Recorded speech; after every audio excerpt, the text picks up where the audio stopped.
Bercakap soal persona Perdana Menteri yang bakal dilantik nanti, sudah tentu kita ingin melihat dari segi kerajaan yang bakal dibentuk juga. Ada yang menyatakan bahawa ianya merupakan kerajaan gabungan. Ada yang menyatakan bahawa ianya merupakan kerajaan perpaduan. Bagaimana kita ingin memahami dua konteks ini? Bersama dengan saya, Profesor Dr. Mansur Mohamad Noor, Profesor Kehormat Institut Kajian Etnik Universiti Kebangsaan Malaysia.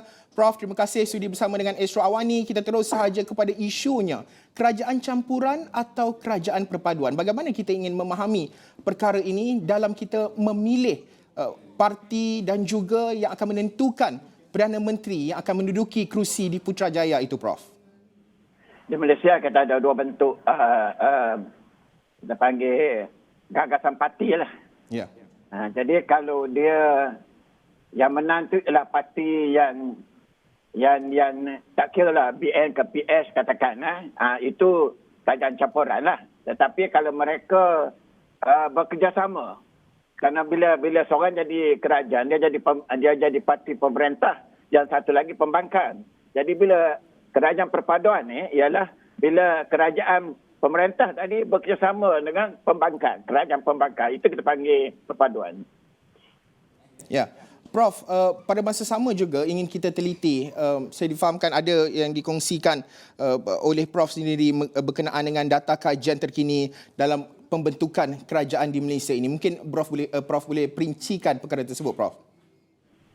Saya perhati daripada penyelidikan yang dilakukan 2, 3, 4 yang saya perhatikan, seringkali mereka mengatakan setiap pengundi akan mengundi mengikut kaum mereka, mengikut agama mereka. Jadi kalau Melayu, Cina lah. Kan? Tetapi berlaku juga di mana mereka mengharapkan kerajaan campuran akan menang.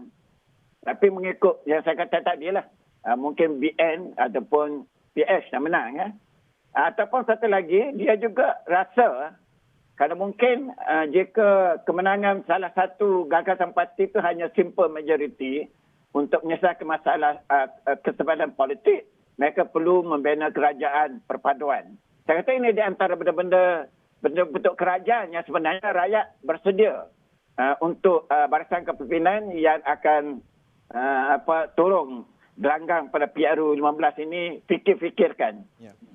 Prof, dalam kita membincangkan berkenaan dengan persona Perdana Menteri kerajaan yang akan dibentuk nanti, ini antara beberapa data penting yang boleh saya kongsikan dalam perbincangan kita. Ini merupakan kajian yang dilakukan oleh O2 Malaysia. Datuk Seri Anwar Ibrahim menduduki carta utama dalam pilihan responden sebagai calon Perdana Menteri, iaitu sebanyak 29%, diikuti Datuk Seri Ismail Sabri Yaakob 13%, Khairi Jamaluddin 9%, bersama dengan Datuk Seri Muhammad Hassan, diikuti Rafizi Ramli 7%, Datuk Seri Najib Tun Razak 7%, dan lain-lain, Tan Sri Muhyiddin 5%, Abdul Hadi Awang 5%, Nurul Izzah 5%, dan Datuk Seri Hishamuddin Hussein 4%, Tun Dr. Mahathir 2%, dan Datuk Seri Muhammad Syafiq Abdal 2%. Ini yang dikongsikan ataupun dapatan yang dilakukan oleh O2 Malaysia. Antara perkara lain lagi, dalam kalangan pengundi Barisan Nasional memilih Datuk Seri Ismail Sabri Yaakob menduduki peratusan tertinggi 28%, Datuk Seri Muhammad Hassan 27%, Datuk Seri Najib 24%. Tetapi bagi pengundi Pakatan Harapan kekal satu sahaja, iaitu Datuk Seri Anwar Ibrahim 68%. Bagi pengundi dari muda pula memilih ataupun meletakkan Nurul Izzah Anwar dengan responden tertinggi peratusannya 27%, Khairi Jamaluddin 24%, manakala Rafizi Ramli 16%. Dalam kalangan pengundi Perikatan Nasional, 28% Datuk Seri Abdul Hadi Awang, diikuti Tan Sri Muhyiddin Yassin dan juga Datuk Seri Ismail Sabri Yaakob, manakala gabungan Parti Sarawak kekal calon tunggal pilihan mereka, iaitu 33% Datuk Seri Ismail Sabri Yaakob. Prof, kalau kita bercakap soal angka-angka pemilihan ataupun data ini, bagaimana kita ingin meneliti pembentukan gabungan yang mungkin boleh dibentuk itu? Gambarannya itu bagaimana, dan keikhlasan, ketelusan dalam gabungan itu merupakan satu perkara yang asas. Pandangan Prof? Bagi saya, mana-mana calon yang mahu mereka diangkat sebagai Perdana Menteri, saya kata mereka perlu henti bermain dengan kita panggil parameter ataupun asas perkiraan mereka etno agama. Jangan bermain dengan etnik agama. Itu satu bagi saya. Kita kena bawa adilism baru. Kita kena bawa naratif bangsa baru. Barulah kita boleh membina bukan saja kita panggil kemakmuran bersama, tetapi kita juga akan membawa bangsa sepunya yang akan mengikat kita bersama. Saya kata mana-mana calon yang ingin menjadi Perdana Menteri, kita ni Melayu, Cina, India, Kelantan, Luzon, tetapi you must go beyond that dalam membuat naratif adilism baru, naratif negara bangsa baru yang sebenarnya mengikat kita bersama. Bukan dipisahkan oleh perbezaan etnik dan agama. Itu pandangan saya. Ya, Prof, antara data lain juga dalam kajian yang ditunjukkan oleh Ilham Center sebagai contoh, nampaknya dalam kalangan pengundi ataupun responden Melayu menunjukkan bahawa peratusan tertinggi kekal memilih Datuk Seri Ismail Sabri Yaakob, iaitu 23%. Diikuti kalau kita lihat Tan Sri Muhyiddin Yassin, Datuk Seri Najib Tun Razak. Tetapi dalam kalangan pengundi Cina, India, kekal memilih Datuk Seri Anwar Ibrahim dengan peratusan tertinggi, iaitu 24% di sini. Jika boleh saya kongsikan datanya, 24% melibatkan pengundi ataupun kalangan responden Cina. Responden India juga meletakkan peratusan tertinggi memilih Datuk Seri Anwar Ibrahim, 19% di sini.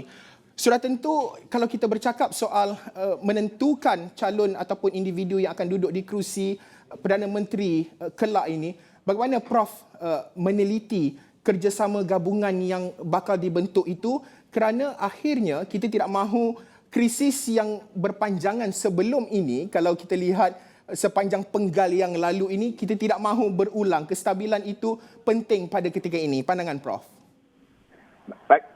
Macam saya katakan tadi lah, saya perhati di antara masalah kajian-kajian siapa memilih Malaysia sekarang ini, dia banyak bermain dengan konsep-konsep lama.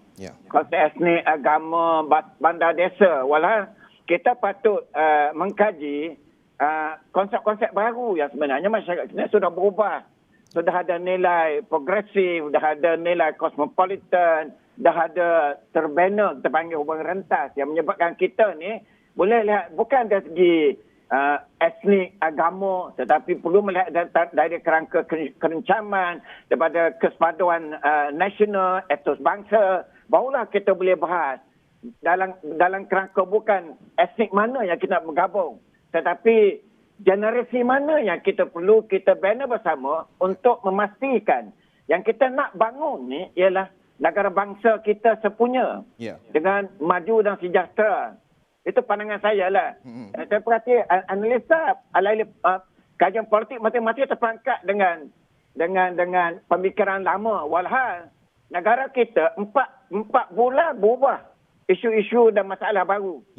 Kalau 10 dekad 10 tahun dah jadi paradigma baru untuk dibahaskan. Dan 30 tahun, ini benda yang saya perhatikan, perbahasan tentang perkara lebih besar pada isu dan masa dan paradigma, iaitu perbahasan tentang siapa kita sebagai negara bangsa. Saya kata ini benda-benda yang menyebabkan saya perhati banyak kajian yang saya sedang teliti bersama, seperti apa yang tunjukkan tadi, sebenarnya gagal memahami sebenarnya hasrat di bawah tu.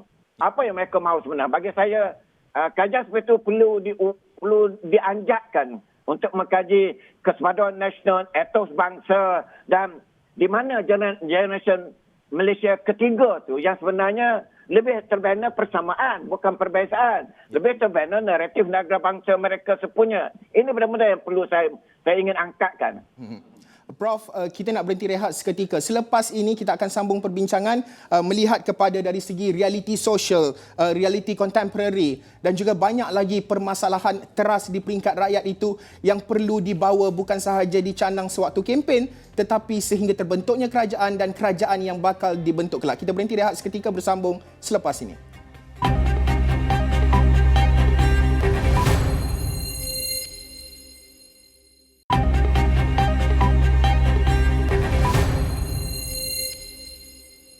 Masih lagi bersama dengan saya, Haris Ashraf Hasnan, dalam Malaysia Memilih, dan tetamu secara Google Meet ketika ini Profesor Dr. Mansur Muhammad Noor, Profesor Kehormat Institut Kajian Etnik UKM.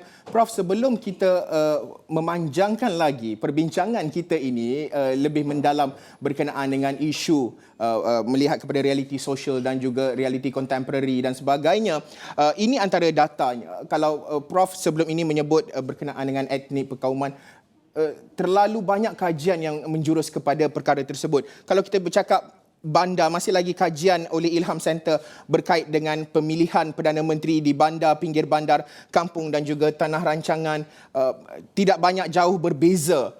Dan pada masa sama, tetapi kalau kita lihat di peringkat umur juga, antara cadangan ataupun pemilihan umur itu juga tidak jauh berbeza dari segi pilihan-pilihan calon Perdana Menteri seperti Datuk Seri Ismail Sabri Yaakob yang dilihat kekal dominan, tetapi dalam kalangan 21 hingga 29 tahun pemilihan Tan Sri Muhyiddin Yassin itu agak tinggi, 18% di situ. Tetapi Datuk Seri Ismail Sabri Yaakob kekal menjadi pilihan dominan dalam kajian yang dilakukan oleh Ilham Center. Bercakap kembali bersama dengan Prof Dr. Mansur Muhammad Noor, bercakap soal realiti sosial, realiti kontemporari, nampaknya bandar, luar bandar, pinggir bandar, di kalangan pecahan umur, nampaknya pemilihan ataupun menentukan siapa yang nak jadi Perdana Menteri ini dalam pemilihan mereka ini nampaknya tidak banyak jauh berbeza. Bagaimana kita ingin memahami dari segi kesamaan itu dalam kalangan dan juga fokus kajian yang harus dilihat tak kala kita meneliti perkara-perkara sama ada kerajaan gabungan, kerajaan perpaduan dan juga menentukan Perdana Menteri, Prof? Bagi saya, itu yang saya katakan, kita kena faham negara kita ni telah membangun. Yeah. Telah berlaku proses pembandaran kosmopolitan. Sudah berlaku rakyatnya yang merantau merata. Bukan saja rakyat kita merantau. Yeah. Warga-warga asing pun datang merantau negara kita kan. Dan dengan teknologi yang berubah, kita sebenarnya terdedah dengan ledakan maklumat yang akan mempengaruhi nilai dan budaya dan tingkah laku kita. Sebab itu kalau saya, ini menunjukkan sebenarnya kita tak boleh bermain dengan konsep-konsep lama. Yeah. Seperti etnik, seperti agama, seperti desa. Kita kena guna konsep-konsep baru. Sebab itu, guys, bagi saya, saya selama ini guna konsep batas etnik, tahap keetikan, guna kita panggil kesepadan nasional, etos bangsa. Kena ini di antara konsep-konsep yang boleh melihat rentas. Yang kita tak bermain dengan konsep-konsep lama tu.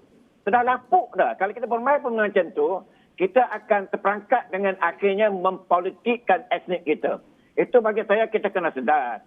Sebab itu kita gagal membaca apa yang akan berlaku. Kenapa kita gagal melihat. Rakyat sudah bersedia dengan kita panggil generasi baru. Bagi saya, generasi sekarang yang akan menjadi harapan kita adalah Malaysian generasi ketiga. Berbeza dengan Malaysian generasi satu yang mengutamakan perkara etnik agama. Ataupun generasi dua yang masih mengutamakan etno agama tetapi sudah ada konsep bangsa. Tapi generasi baru ni yang utama ialah naratif negara bangsa sepunya Malaysia dengan memperakui kebersamaan di antara mereka, bukan perbezaan. Dan mereka telah menerima aneka pelbagai. Dalam kerangka ini perlu kita lakukan kajian untuk memahami perubahan yang sedang berlaku di atas negara kita. Kalau tidak, kita akan berhadapan dengan kita panggil akhirnya is ethnic disorder. Bagi saya rugilah kalau pendekatan pendidikan tentang hubungan etnik dan pilihan raya kita masih di tahap itu. Itu pandangan saya. Prof, menyebut berkenaan dengan dari segi kita lihat kerencaman sosial di negara ini. Perdana Menteri kerajaan yang bakal dibentuk dan juga Perdana Menteri yang bakal dipilih dalam kalangan kerajaan yang dominan di Dewan Rakyat kelak ini perlu membawa satu naratif kalau kita cakap dari segi kesepaduan nasional. Bagaimana naratif melihat kepada sosok, persona, individu-individu, pemimpin-pemimpin yang ada pada ketika ini dalam membawa naratif kesepaduan nasional itu, Prof? Saya perhati mana-mana ahli politik, terutama yang yang ingin menjadi Perdana Menteri, kita kena ingat, jati diri kita ni sebenarnya berteraskan peradaban alam Melayu. Itu pasak kita.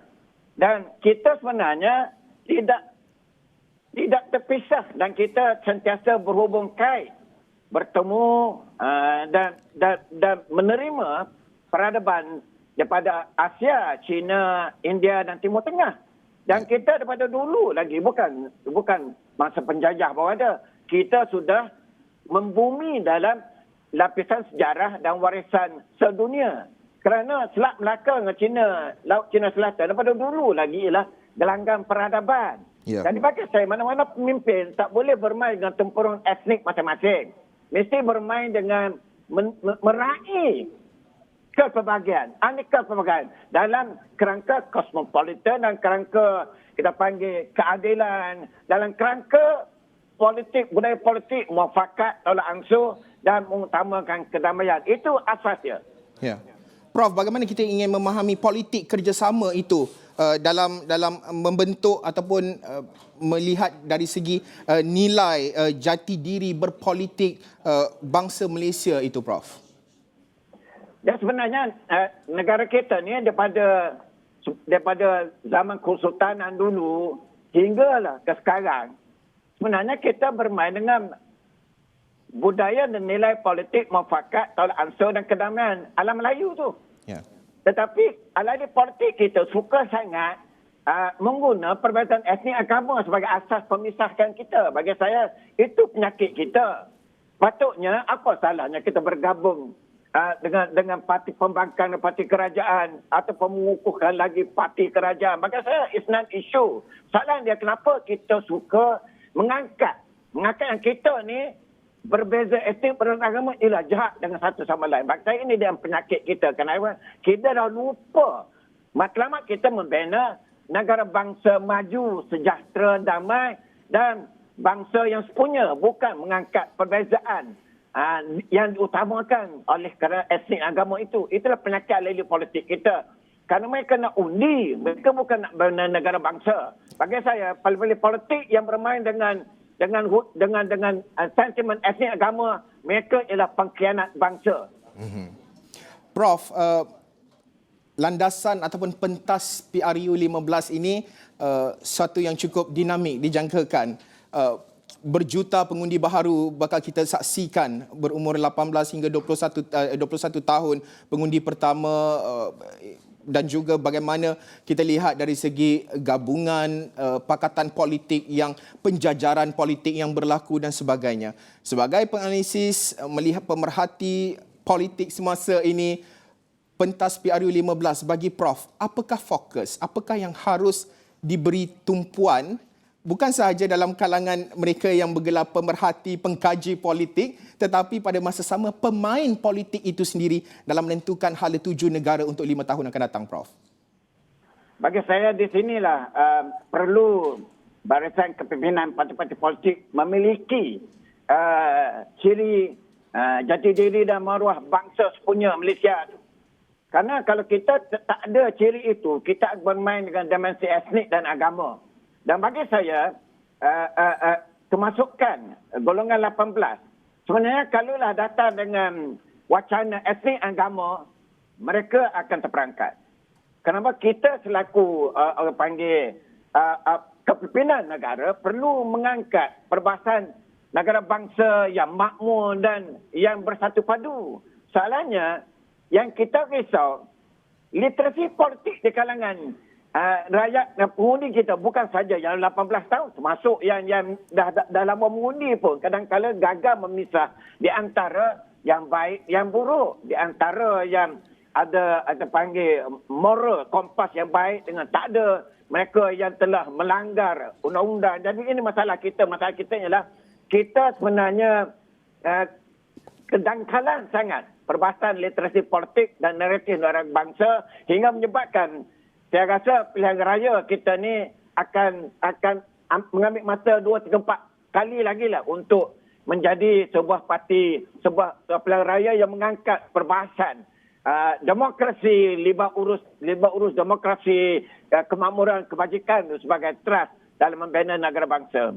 Baik, terima kasih Profesor Dr. Mansur Mohamad Noor, Profesor Kehormat Institut Kajian Etnik UKM berkongsi pandangan cetusan idea melihat melangkah menuju 5 tahun akan datang. Apa yang perlu menjadi fokus dalam melantik persona Perdana Menteri itu dan juga kerajaan yang bakal ditubuhkan pasca 19 November nanti. Sudah tentu ada kajian yang kami lakukan dalam talian. Anda boleh scan QR code pada ketika ini. Adakah setuju Parlimen penuh dengan MP muka baharu? Itu persoalan. Ketika ini 73% mengatakan ia mahukan muka baharu di dalam Parlimen Dewan Rakyat itu. Dan sudah tentu banyak lagi perkara-perkara penting, isu-isu kupasan akan kami bawakan sepanjang Malaysia memilih menjelang penamaan calon pada Sabtu nanti. Sekian sahaja Malaysia memilih untuk waktu ini. Saya Haris Ashraf Hasnan. Salam hormat.